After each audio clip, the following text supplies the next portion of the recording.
to the Descarado with the Caulfield Cup Brigade. American Trevian.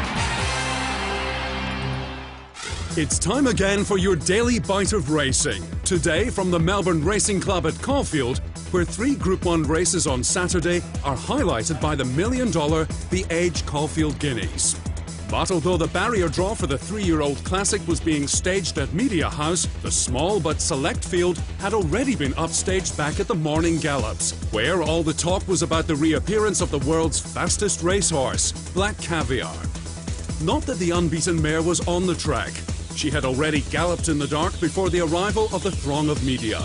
But her trainer, Peter Moody, was in incessant demand as he explained that she had come back from her spell better than ever and was ready to extend her record to an Australian benchmark 14 out of 14. Yeah, no, she's in good form. She trialled well here last week, as everyone saw, and she worked again on the course proper here this morning and come through it very well. So we're happy with her. It's a race we've targeted for, since Brisbane winter. So, no, listen, very pleased with her. She's there to run super, and as she always has. She's a more mature horse, she's a sounder horse, and no, she's very happy with herself. The greatest racing legend in Australia, Farlap won 14 in succession, but he had previously been beaten. Coincidentally, today was Farlap's birthday 85 years ago. Black Caviar Spring is set to include races at all 3 metropolitan clubs.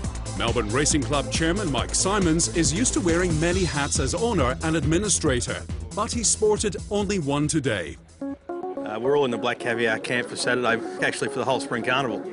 She's resuming on Saturday in the Scalacci Stakes and then goes to the Moir and probably the Patinack to finish her campaign. So it's just so exciting to have a horse of her calibre as the headline act for the Spring Carnival. Simon said the appearance of Black Caviar, albeit against small and moderate opposition in the Group 2 Scalacci Stakes, had the club on track for a record return despite world financial uncertainty. Massive. I mean, the interest level in racing as a result of Black Caviar and her going for 14 straight on Saturday has been huge. I was just saying to someone earlier that our benchmark year was about 3 years ago when Weekend Hustler was running in the Caulfield Cup.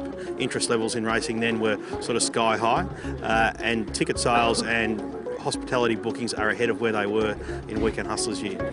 Only 8 horses have accepted for the Age Caulfield Guineas, but it's opened the way for a tactical race between 3 main players. Sheikh Mohammed's colt Helmet, to be ridden by Karen McAvoy, is the bookmakers elect at $2.50 on the strength of his winning experience on the sometimes tricky Caulfield track. I find it's always good to have a run around there, but my fellow was his first run there the other day in the Prelude, and he got around there like he'd been there all his life. We've drawn the outside barrier, so we're going to have to set a plan to overcome that.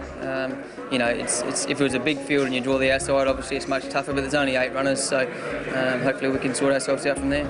Then there's the Guri Pastoral Company's colt Smart Missile, trained by a form of Australian racing royalty in Anthony Cummings, son of the legendary Cups king Bart Cummings.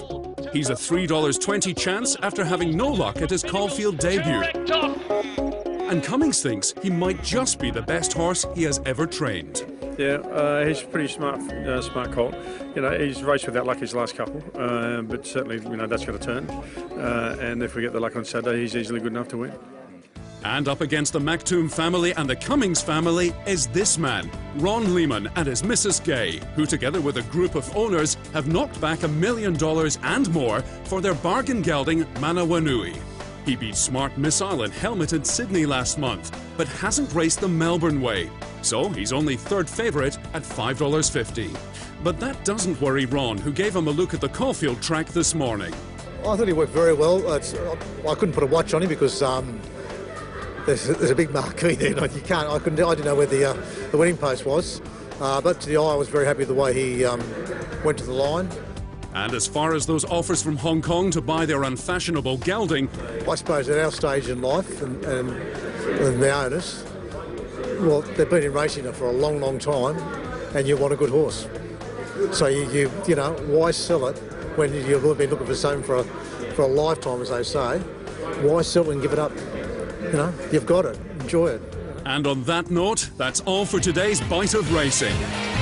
We'll be back with the internationals at Werribee tomorrow, and later in the week we'll have more on Black Caviar Fever. See you then.